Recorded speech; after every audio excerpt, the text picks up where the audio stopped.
tendremos que solamente será Cristo, plenitud del plan salvífico del Antiguo Testamento e instrumento de nuestra redención en el Nuevo Testamento, quien puede unir ambas realidades. Así los salmos recitados por Cristo en su oración y que en él encuentran su cumplimiento, continuarán siendo esenciales en la oración de su iglesia.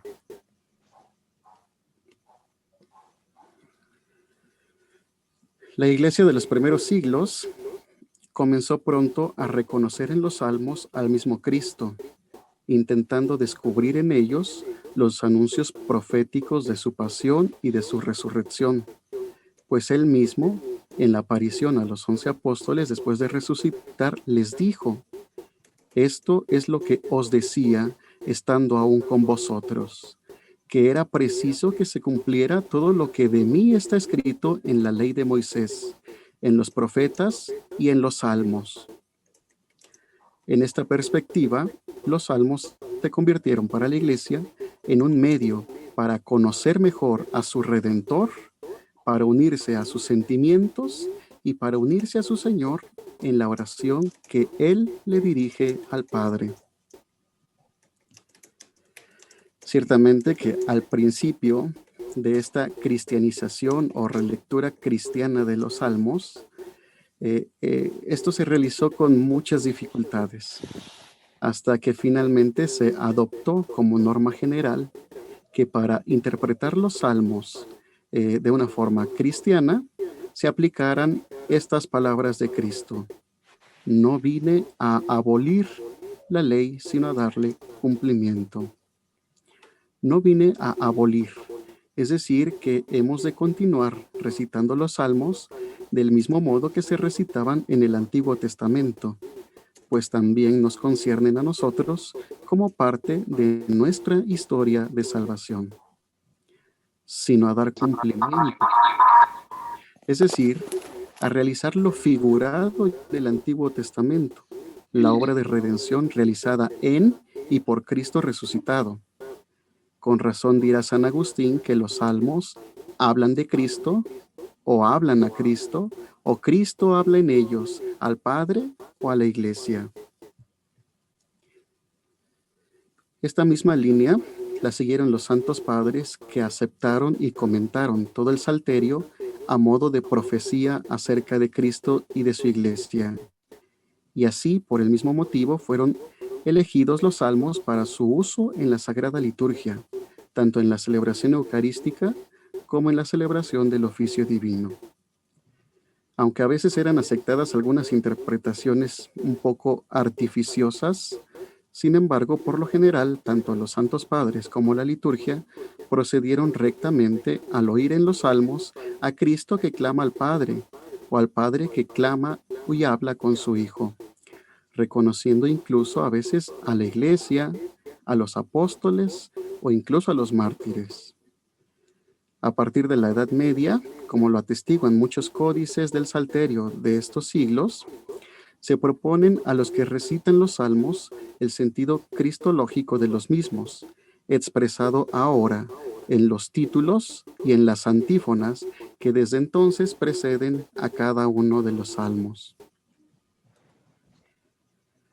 En este repaso histórico que ya estamos por terminar, la constante siempre será, la constante en la práctica de la salmodia será la afirmación de que un salmo, si bien refleja acontecimientos de un pasado histórico, es un texto de una sobriedad tal que verdaderamente pueden orar con ellos los hombres de toda condición y de todo tiempo. Esto gracias a unos rasgos inmutables de los salmos: la simplicidad, la espontaneidad de la oración, el manifiesto deseo de Dios en ellos y sobre todo la presencia de Cristo cuando la iglesia suplica y canta salmos. Así la iglesia, por acción del Espíritu Santo, continúa orando con los salmos, tanto en el salmo responsorial de la Eucaristía, que como parte integral de la liturgia de la palabra tiene gran importancia litúrgica y pastoral, pues a modo de respuesta oracional favorece la meditación e interiorización de la palabra, y en la salmodia del oficio divino, en la que la alabanza que a Dios se ofrece en las horas, la Iglesia canta los salmos asociándolos siempre al himno de alabanza que resuena perpetuamente en las moradas celestiales.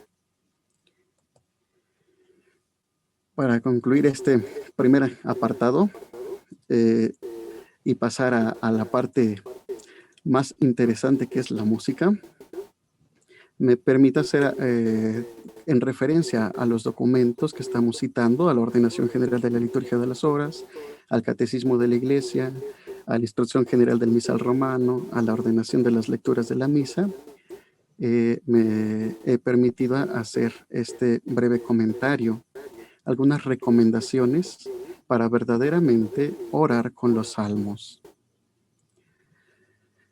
Los fieles han de ser instruidos con insistencia sobre el modo de percibir la palabra de Dios que nos habla en los salmos y sobre todo en el modo de convertir estos salmos en oración de la Iglesia. Esto se realizará más fácilmente si se promueve con diligencia entre el clero un conocimiento más profundo de los salmos según el sentido con que se cantan en la Sagrada Liturgia, y si tal conocimiento se transmite después a los fieles con una catequesis oportuna. También pueden ayudar unas breves moniciones en las que se indique el porqué de aquel salmo determinado, o de la respuesta, o de su relación con las lecturas. Para que se adueñen de esta oración cada uno de los que en ella participan, para que verdaderamente sea manantial de piedad y de múltiples gracias divinas, y que nutra al mismo tiempo la oración personal y la acción apostólica, conviene que la celebración sea digna, atenta y devota, de forma que la mente concuerde con la voz. Muéstrense todos diligentes en cooperar con la gracia divina para que ésta no caiga en el vacío, buscando a Cristo y penetrando cada vez más por la oración en su ministerio. Alaben a Dios y eleven súplicas con los mismos sentimientos con los que oraba el Divino Redentor. Bien, pues allí terminaríamos un primer apartado de esta tesis que he propuesto, de la oración, poesía y canto en los salmos.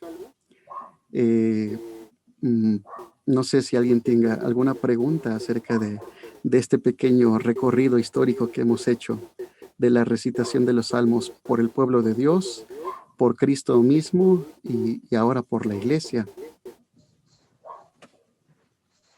A ver, chicos, nos quedan 4 minutitos, entonces si alguien tiene alguna pregunta que hacer, bueno, Leo no sabe, pero cuando se nos corta el tiempo, volvemos a ingresar en la misma liga y todo, continuamos.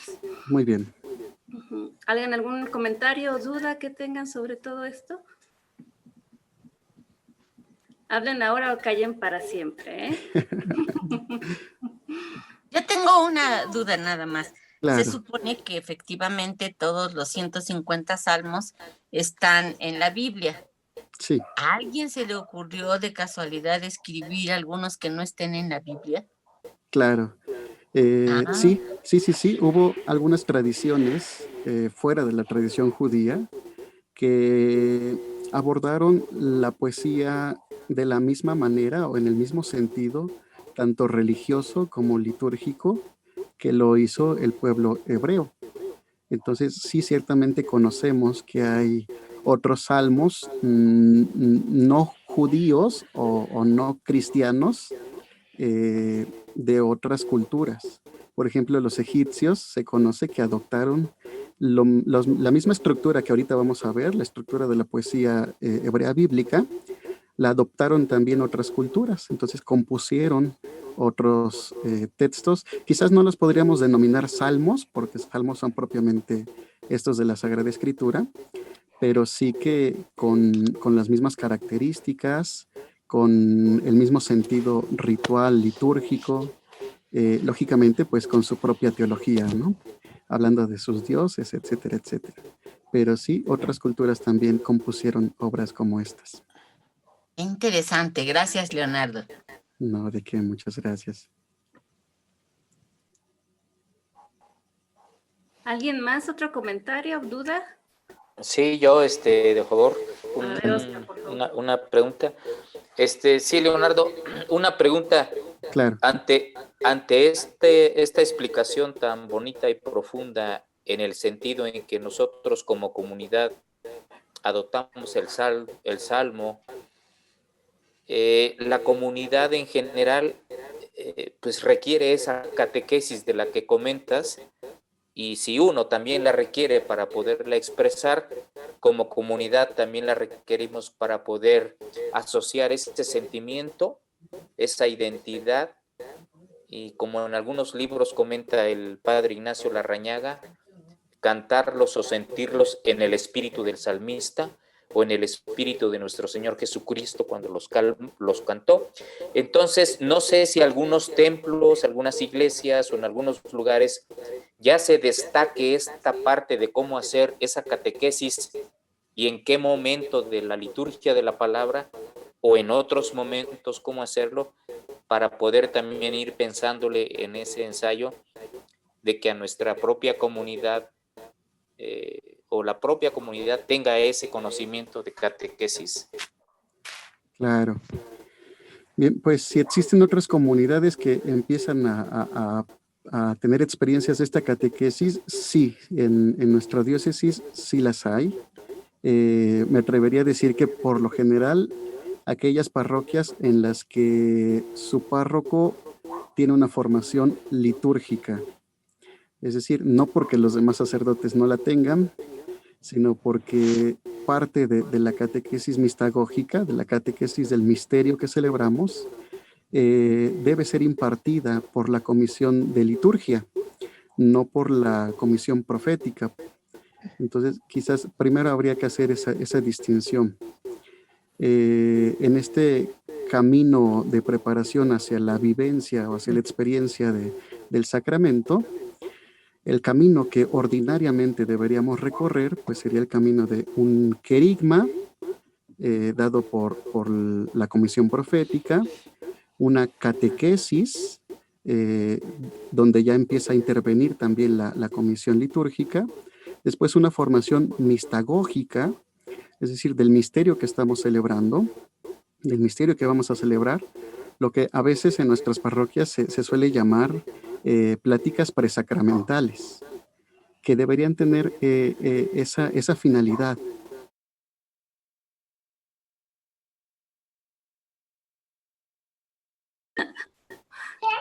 No, yo creo que nadie lo está viendo, nosotros estamos No, sí. atentos a la plática. Ya escuché por ahí alguien. Está con un ojo al gato y otro al garabato y está bien. ¿Cómo ven? Buenas noches, ahí seguimos. Buenas noches. Sí, Sí, Buenas noches. muy bueno. Sí. Muy bien, ¿ya regresamos? Sí, ya regresamos. A ver, permíteme iniciar la grabación y Claro. ya. Listo. Bien, pues les decía sobre si existen estas experiencias, sí, hay comunidades que empiezan a vivir esta experiencia, pero según el proceso que la sabiduría de la Iglesia nos propone para poder llegar a vivir la experiencia de una celebración del misterio, de una celebración litúrgica. Y decíamos, esta comienza desde el querigma, el haber recibido o vivido este momento de conversión, Encuentro. de rechazo al pecado y de aceptación a Cristo. Después la catequesis sobre los dogmas de nuestra iglesia, los dogmas de nuestra fe, que deben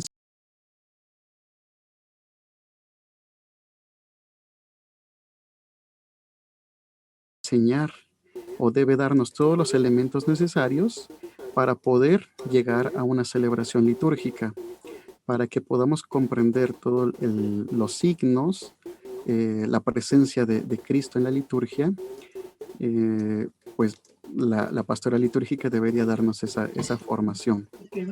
Entonces, por eso les digo que por lo general será en aquellas parroquias en las que su Párroco. párroco, exacto, su párroco sea liturgista, las que primeramente van a dar este paso, y ya después pues vendrán otros que también se animen a comenzar con estas experiencias. Ahora, si la formación se da dentro o fuera de la iglesia, de la celebración, pues debe ser fuera y dentro de la celebración. Fuera de la celebración por la catequesis bíblica, una catequesis adaptada de los salmos. Por ejemplo, la catequesis que hace Juan Pablo II y Benedicto XVI sobre los salmos de la celebración de laudes y de la celebración de vísperas. Son catequesis muy hermosas sobre los salmos. Entonces, Sí. quizás faltaría por allí un grupo que se reúna a reflexionar sobre estas catequesis. Y en la celebración, dentro de la celebración, pues se proponen siempre las moniciones sálmicas y las oraciones sálmicas. Entonces también acercarnos a esas dos propuestas de las oraciones y las moniciones sálmicas que nos pueden ayudar a contribuir con nuestra comunidad a que haya una mejor comprensión del texto de los salmos. Sí, muchas gracias, Leonardo. Muchas gracias. Muy bien. Bueno, pues vamos adelante con el siguiente apartado que les propongo en esta tesis que vamos siguiendo. Los salmos como poesía de la iglesia. Vamos a revisar cuáles son los elementos propios de esta poesía. Si bien ya señalamos al inicio que, como lo expresa la ordenación general de la liturgia de las horas, los salmos no son lecturas ni preces compuestas en prosa, sino composiciones poéticas de alabanza. Es necesario destacar que la poesía a la que se refieren los documentos no será a la poesía que nosotros solemos observar, conocer o estudiar, sino que hace referencia a la poesía hebrea bíblica, que es una poesía distinta de cualquier tipo de poesía occidental moderna. Se diferencia de estas principalmente porque en la poesía hebrea bíblica la rima, como semejanza o igualdad de fonemas, es virtualmente inexistente, mientras que para nuestra poesía la rima es un elemento constitutivo. Para la poesía hebrea bíblica la rima, como igualdad de fonemas, no es parte de la poesía. Decimos que es virtualmente inexistente porque quizás por las traducciones de los textos podría llegar a darse el caso de una coincidencia. Puede que encontremos algunos textos en los salmos que lleguen a rimar por la semejanza o la igualdad de algunos fonemas, de algunas vocales, etc. Pero, sin embargo, hay que estar muy conscientes de que esta no fue de forma voluntaria, sino que es parte de la coincidencia nada más. Otro aspecto en el que se va a diferenciar de la poesía occidental será que el ritmo de la poesía hebrea bíblica no descansa en pies silábicos como la nuestra, sino que descansa en un sistema acentual tónico. Es decir, que mientras nosotros en nuestros versos, en la composición de los versos de nuestra poesía, solemos contar el número de pies silábicos. Contamos cuántos pies silábicos tiene cada línea para crear una estructura métrica en el verso, etcétera, etcétera. En cambio, en la poesía hebrea bíblica, el ritmo o la métrica no va a estar regida por el número de pies silábicos, sino por el número de acentos tónicos. Esa es una diferencia muy, muy interesante y que ahorita vamos a observar con más detenimiento. Otra característica de la poesía hebrea bíblica es que en esta el elemento sonoro es parte integral de la poesía hebrea bíblica. Es decir, nosotros hoy conocemos algunas expresiones poéticas que nacieron sobre todo para estar en papel, no para ser leídas en público o proclamadas en público, sino que han nacido expresamente para estar sobre el papel. Seguramente ustedes habrán visto en algunos libros de poesía que incluso hay poesías que con las palabras sobre el papel forman figuras, hacen dibujos los poetas con las palabras. Entonces vean cómo la poesía que nosotros concebimos nace para estar sobre el papel. En cambio, en la poesía hebrea bíblica, el elemento sonoro va a ser parte integral, es decir, nacieron para ser proclamadas, para ser recitadas, para ser cantadas. Después se atesoraron en el papel, pero ciertamente que su creación, su finalidad fue la recitación. Y finalmente, pues destacar que fonemas y formas en la poesía hebrea bíblica no estarán rígidamente vinculados, sino que ideas y frases en equilibrio relacional tendrán siempre prioridad sobre una rígida estructura. Así, consideramos que existen 3 elementos comunes de la poesía hebrea bíblica: el ritmo o métrica, el paralelismo y el uso de imágenes. Esos serán los 3 elementos constitutivos de la poesía hebrea bíblica. En el caso de la métrica, lo vamos a nombrar para no dejarlo en el aire, pero no me quisiera detener mucho aquí. Pues podemos señalar muy brevemente que la lengua hebrea en general era una lengua acentual, es decir, una lengua regulada por los acentos tónicos de las palabras. Acento tónico que solía recaer casi siempre sobre la última sílaba de cada una de ellas. Es decir, las palabras hebreas en su mayoría son palabras agudas. Abraham, tefilim, etcétera. Pueden ocurrirse un montón de palabras para que puedan ustedes constatar que todas las palabras hebreas son palabras agudas. En la poesía hebrea bíblica, este mismo sistema acentual tónico será ahora el factor constitutivo de lo que nosotros hoy concebimos como un versículo, en el que el poeta fijaba un determinado número de acentos tónicos, que se distribuían de forma proporcional entre pausas y cesuras. Entonces, esto no lo debemos perder de vista. Ya en la métrica de la poesía hebrea bíblica se habla de las pausas y las cesuras, entendiendo que una pausa será un pequeño descanso, un pequeño reposo sobre la recitación del texto, mientras que una cesura será un momento en el que verdaderamente cesa el sonido. Sobre el siguiente aspecto, sí vamos a tratar de profundizar un poquito más, porque vamos a ver que este será el elemento constitutivo más importante de la poesía hebrea bíblica y quizás el más descuidado actualmente. Aunque ya señalamos que en la poesía hebrea bíblica la rima, como semejanza o igualdad de fonemas, es virtualmente inexistente, bien podríamos considerar que existe otro tipo de rima, una rima no de fonemas, sino una rima de semántica, una relación del contenido del texto. Esta relación es la que denominamos paralelismo, que aunque quizás fue el procedimiento más conocido y practicado por los poetas hebreos, y a pesar de que escriturísticamente es muy obvio, en los primeros 17 siglos de nuestra iglesia no se fue plenamente consciente de su existencia.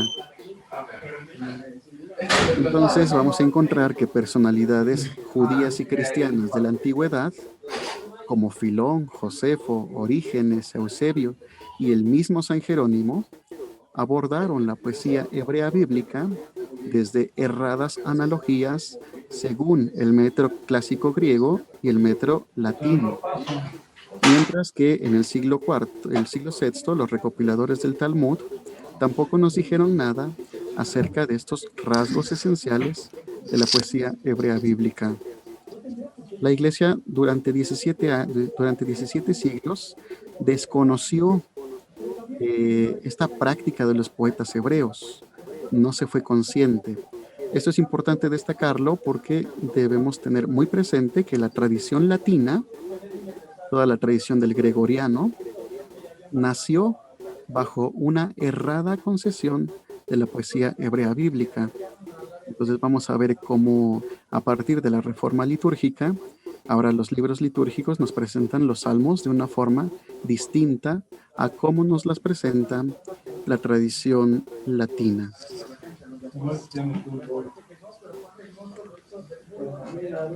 No ha sido sino hasta en la época moderna en que los estudiosos del tema han rescatado la importancia del paralelismo.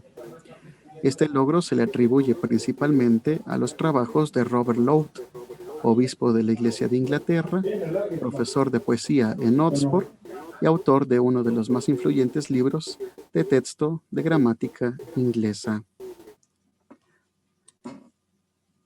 Se trata principalmente de dos de sus trabajos. El primero, la lectura sobre la poesía sagrada de los hebreos, y el segundo, Isaías, una nueva traducción con una disertación preliminar.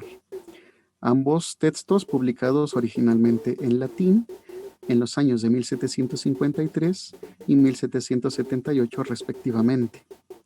Y será a partir de estos trabajos de Robert Lowth que ahora afirmamos que la característica estructural fundamental de la poesía hebrea bíblica está constituida por el paralelismo entre sus versículos y o hemistiquios. Es decir, la parte constitutiva más importante de la poesía hebrea bíblica será la relación paralela que existe entre los versículos y entre los hemistiquios del texto de los Salmos. Lógicamente que necesitamos entender qué es el paralelismo. Para entenderlo, pues vamos a tratar de hacerlo a través de algunos ejemplos, a través de algunas imágenes que vamos a considerar ahora. Denominamos o determinamos que el paralelismo son aquellas operaciones complejas del lenguaje que se pueden suscitar en tres casos. En el primero, el paralelismo sucede cuando se cita repetidamente, pero con distintas palabras, un mismo elemento o un mismo concepto. Se repite. Podríamos, por ejemplo, pensar, si lo pensamos de forma quizás muy austera, en las estrellas del cielo.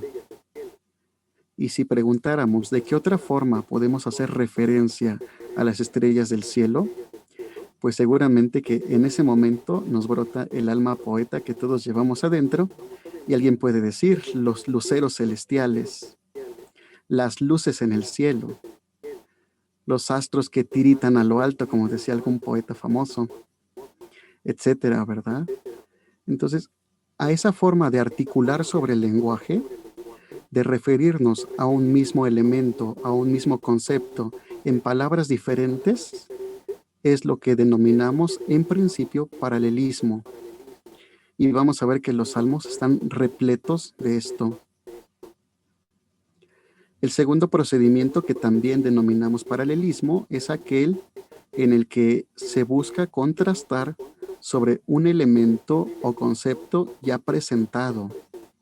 Se contrastan dos elementos. Por tanto, si yo digo noche, ustedes dicen día. Si yo digo bueno, ustedes dicen malo. Si yo digo salvación, ustedes dicen pecado. Entonces, esta forma de articular del lenguaje también la denominamos paralelismo. Esta forma de contrastar dos elementos. Y lo mismo, vamos a ver que esto está muy presente en los salmos y le da su estructura poética.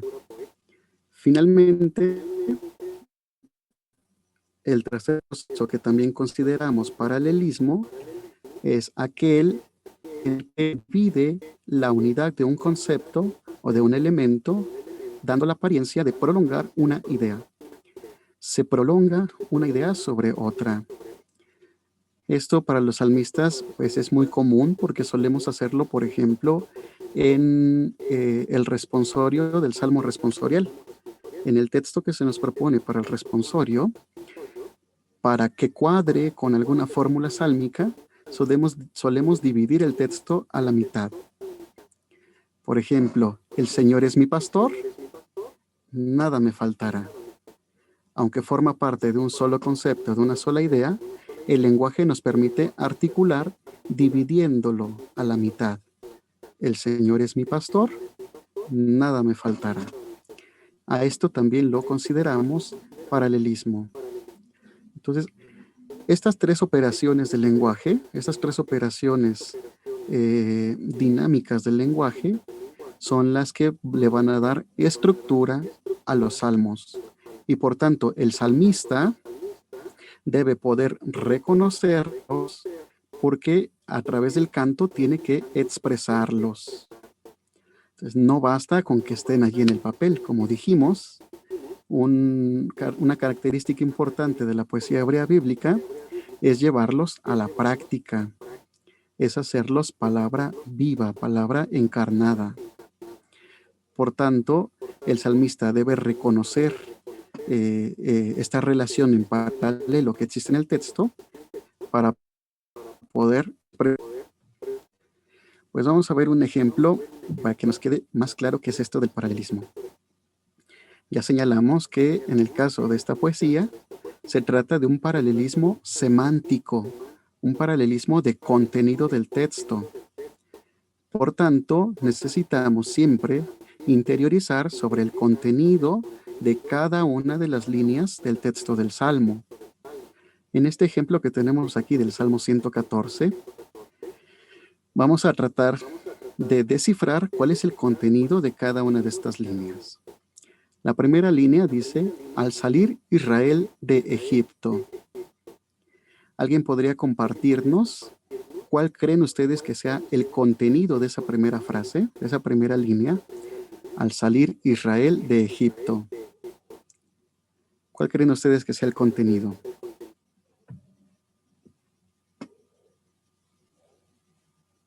La liberación del pueblo de Israel.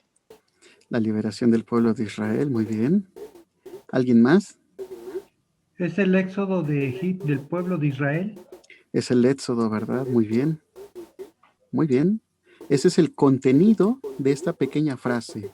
Si leemos la siguiente frase, Jacob de un pueblo balbuciente, ¿cuál creen ustedes que sea ahora el contenido de esta segunda frase? Jacob de un pueblo balbuciente.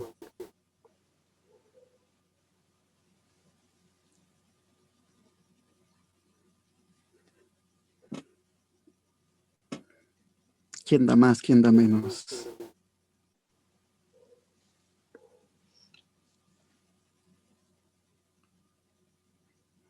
Se vale equivocarse.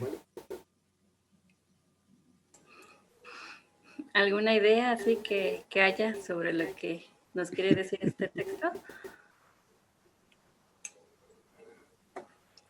Bien, pues vean, vamos a ver cómo el poeta trata de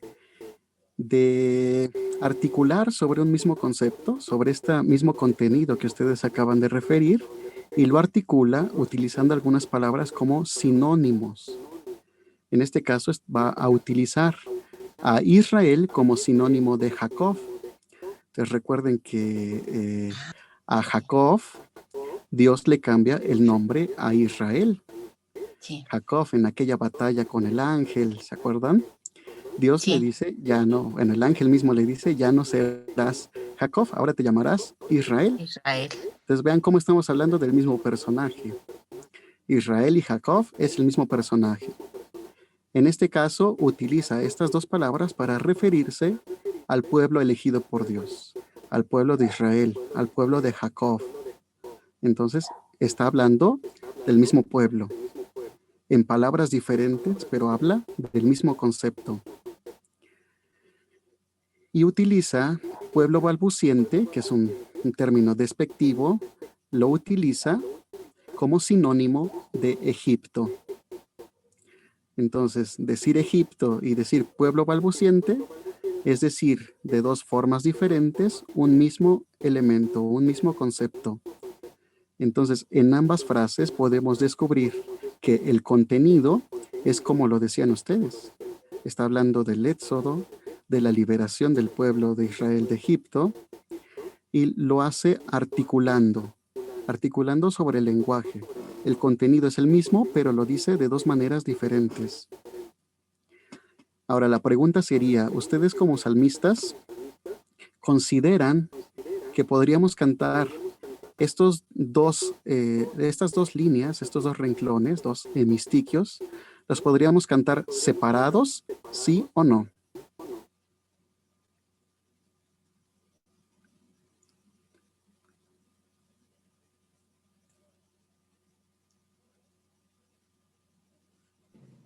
Se perdió el sonido.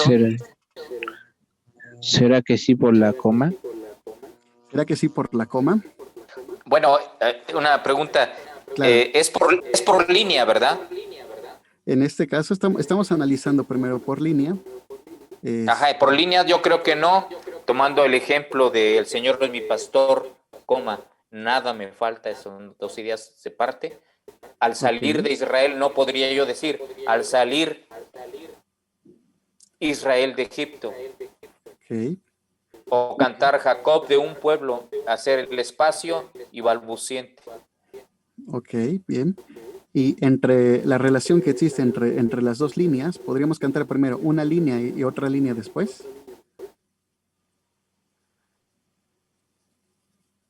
Como respuesta, pues yo digo que no, porque además está muy largo, muy extenso. Bueno, no es la razón, pues entiendo, pero...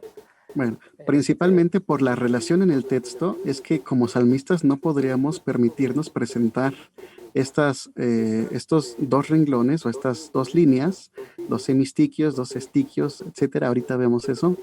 No los podríamos presentar de forma separada, porque constituyen una unidad poética. Por esa relación que existe en el texto, vean que no podríamos presentar primero una cosa y después otra cosa, porque ya no habría esa relación poética. Forzosamente deben aparecer juntos en la recitación del texto para que se pueda apreciar esa estructura poética que siguen los salmos. Entonces, por ejemplo, no podríamos hacer al salir Israel de Egipto, Jacob de un pueblo balbuciente. No, sería un error poco probable que hagan los salmistas, pero algo que hay que evitar. Diferente si lo presentamos como una unidad. Al salir Israel de Egipto, Jacob de un pueblo balbuciente.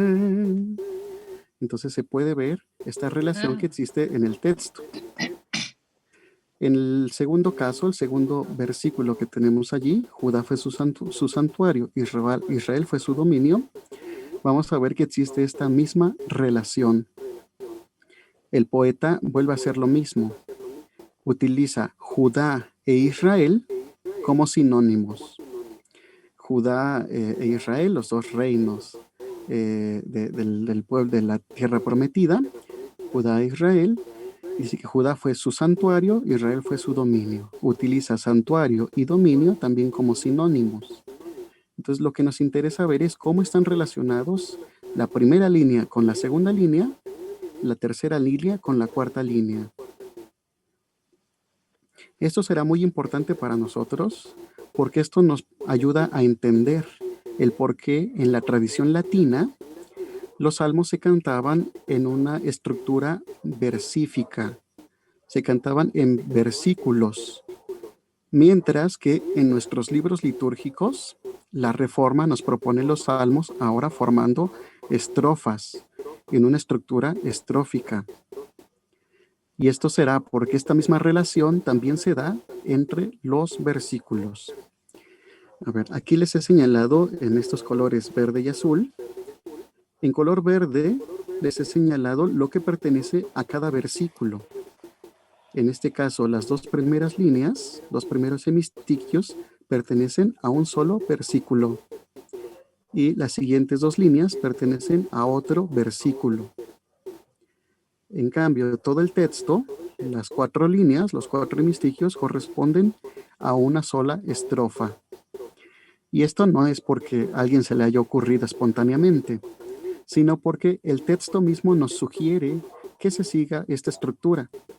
Vean cómo ahora Si yo leo solamente un versículo y no completo la idea o el contenido global del texto, pues será difícil que podamos interiorizar y comprender el contenido de este texto, palabra de Dios. Es decir, si el coro canta, al salir Israel de Egipto, Jacob de un pueblo balbuciente. Después viene la respuesta y otra vez, Judá fue su santuario, Israel fue su dominio. Como que no logramos comprender cuál es el sentido del texto. Solamente será cuando los pongamos juntos, cuando propongamos la unidad en su totalidad, que podremos verdaderamente comprender cuál es el concepto que este texto nos quiere transmitir. De tal forma que si lo canto como una unidad, como una estrofa, ahora habrá una diferencia. Al salir Israel de Egipto, Jacob de un pueblo balbuciente, Israel fue su santuario, Israel fue su dominio. Por ahí me equivoqué de palabra, pero bueno. Entonces, vean cómo solamente cuando recitamos el texto en su totalidad es que podemos transmitir el contenido del texto. Alguien podría preguntar, ¿podemos seguir cantando en dísticos? Yo preferiría que no. Yo preferiría que ya lo dejemos para la tradición latina, que siguen esa estructura, la estructura versífica. Lo cantan por versículos de 2 o 3 hemistiquios, 2 o 3 líneas. En cambio, nuestros libros litúrgicos nos proponen el texto en su totalidad, en una estructura estrófica. Es decir, no podría yo, otra vez el ejemplo, no podría yo cantar esto. Al salir Israel de Egipto, Jacob de un pueblo balbuciente. Judá fue su santuario, Israel fue su dominio. Si de por sí el adentrarnos a los textos de los salmos ya es complicado, si el salmista no lo presenta de la forma más clara y más correcta según el texto, pues lógicamente eso imposibilita a la asamblea para poder interiorizar estos textos que son palabra de Dios. ¿Dudas hasta aquí?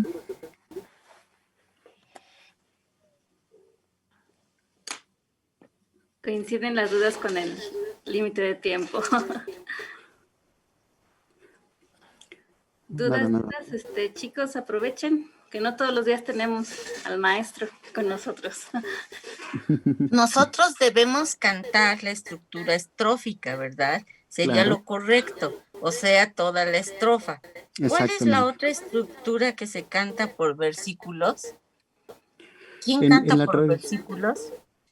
En la tradición latina se sigue todavía la estructura por versículos, es decir, la tradición en lengua latín, ¿no? Siempre que se canten los salmos en latín, se siguen cantando en forma versífica. Esto más por tradición que por una finalidad correcta, ¿no? El problema surge cuando tratamos de traer las leyes que gobernaban o las normas que gobernaban sobre la recitación de los salmos en la tradición latina y queremos traerlas a nuestra nueva traducción de los textos. Entonces vamos a ver cómo a veces por hacerle más caso a las reglas musicales y según la tradición, pues a veces demeritamos el contenido del texto, aminoramos la grandeza del texto. Gracias. ¿Alguien más iba a preguntar? A ver si...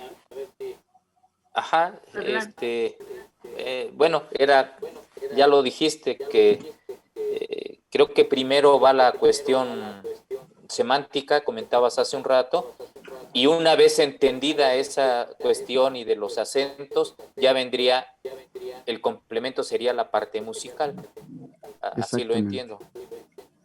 Exactamente, sí.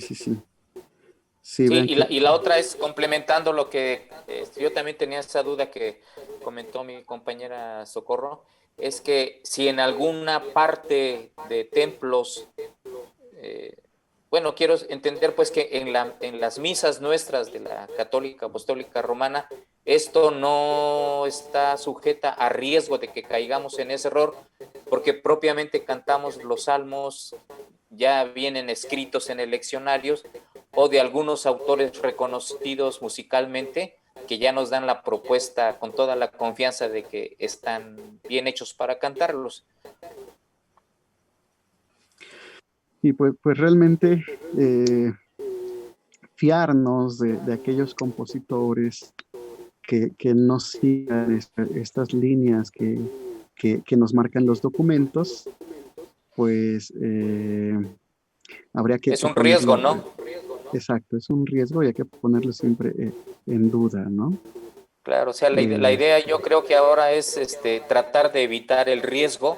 Por ejemplo, a veces yo también consulto internet, pero no tengo la certeza de que quien está proponiendo un canto musicalmente bonito tenga esos cumplimientos de esta formalidad, por decirlo así.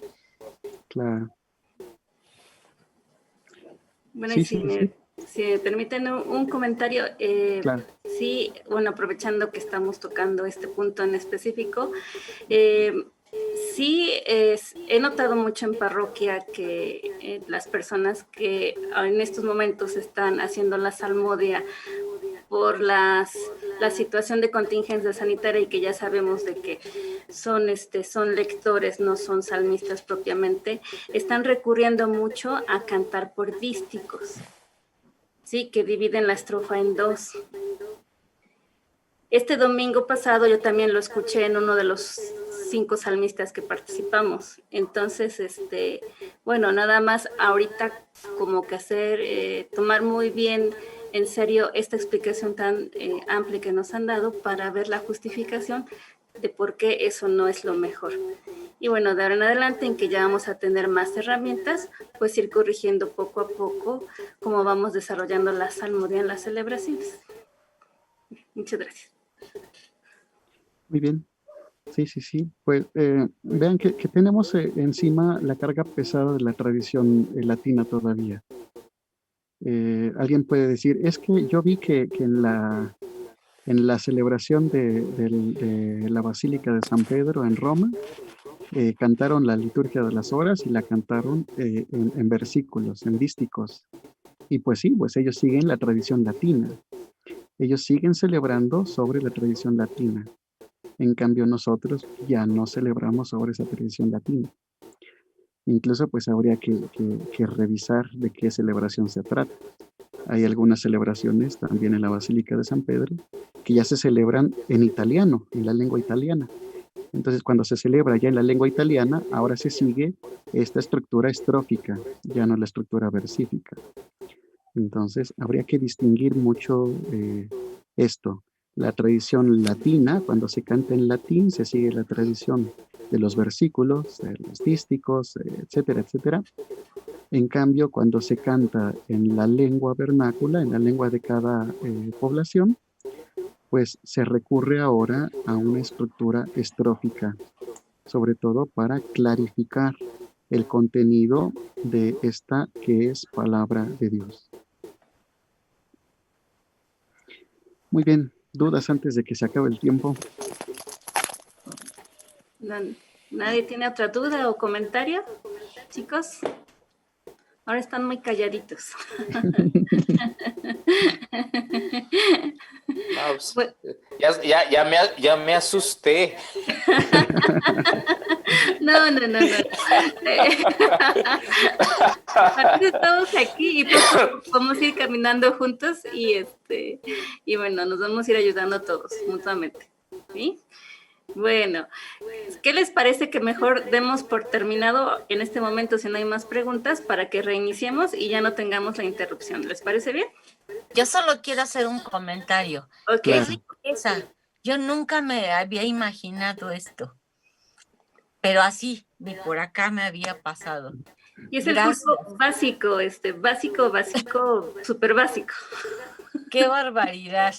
Estoy, como dice nuestro compañero, estoy asustada. No, Pero bueno, ahí vamos. Estamos Gracias. comenzando un caminar muy, muy bello, muy hermoso, en el que nos vamos a ir acompañando y que, bueno, gracias a Dios nos puso en este caminar a Leo, al maestro Leo, y bueno, pues le agradecemos el que nos comparta todos sus conocimientos. Sí, para mí siempre había sido muy difícil entender los salmos, en muchos, muchos, muchos sentidos, pero este es uno de los sentidos al que le estoy encontrando sentido a los salmos. Gracias.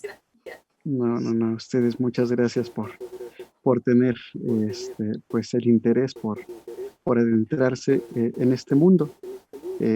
Realmente sí, es muy raro o difícil que se dé este tipo de formación, que se den este tipo de espacios, por lo menos en el caso de la experiencia propia, pues en Cefolit no llevo más de un año y medio compartiendo esto. Entonces, pues lo mismo, las salmodias he entendido pues con la práctica, con aprenderse algunos tonos nuevos, etcétera, etcétera, ¿no? Pero la parte de la teología y la parte de la estructura poética hebrea bíblica, pues se ha dejado un poquito rezagada. Y al principio les decía, en algún momento cuando estaba preparando esto, tuve la tentación de titularlo Introducción a los principios fundamentales de la salmodia, porque vean que podríamos ahondar mucho más, ¿no? Podríamos ir mucho más allá, o sea, analizar los textos de los salmos, etcétera, etcétera. Entonces quizás lo que podríamos hacer después sería que les comparta algunos documentos que hacen referencia y alusión a todo esto. Y bien, se va a acabar el tiempo. Sí. Bueno, entonces cortamos y continuamos, ¿les parece? Muy bien. Bueno. Sí.